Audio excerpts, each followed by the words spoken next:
Hello and welcome to a new mini vlog. আজি vlogটো start কৰিছোঁ শ্বিলঙৰ পুলিচ বজাৰৰ পৰা আৰু আমি আহি পাওঁতে ইয়াতে প্ৰায় সন্ধিয়া 6টা মানেই বাজিলে। ইয়া আহি পাই প্ৰথমতে পুলিচ বজাৰৰ ট্ৰেফিক জাম জানেই সকলো ইয়াতে কিমান ভিৰ হয় আৰু লগতে পুৰা দবা পিটা বৰষুণ দি আছে। তাৰপিছত প্ৰথমতে এইখিনি পুলিচ বজাৰৰ ফাষ্ট ফুডৰ দোকানখিনি ওচৰতে আমি যোনটো পাৰ্কিং ইয়াত আছে তাতে পাৰ্ক কৰি পেলাই আমি খাব আহিলোঁ ভেজ ম'মোজ।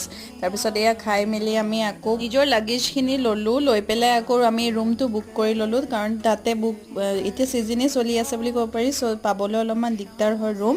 চ' আমি দ্য এবট হোটেল বুলি পুলিচ বজাৰত থকা তাতে ৰুমটো ল'লোঁ। তাৰপিছত আমি ইয়াতে ৰাতি ডিনাৰ কৰিব আহিছোঁ। এইখন সুৰুচি হোটেল পুলিচ বজাৰতে আছে, বিৰাট ধুনীয়া ইয়াতে স্পেচিয়েলি ননভেজ থালিবোৰ ইয়াতে বহুত টেষ্টি। আৰু আহি পালোঁ এয়া আমাৰ ৰুমলৈ। এতিয়া আমি অলপ ৰেষ্ট লওঁ ইয়াতে কাৰণ বহুত ভাগৰ লাগিছে আৰু লগ পাম নেক্সট মিনি ব্লগত। আপোনালোকে এবাৰ ভেকেশ্যনত ক'ত গ'ল মোক এবাৰ কমেণ্ট কৰি জনাব। আজিলৈ আহিছোঁ, লগ পাম নেক্সট মিনি ব্লগত। বাই।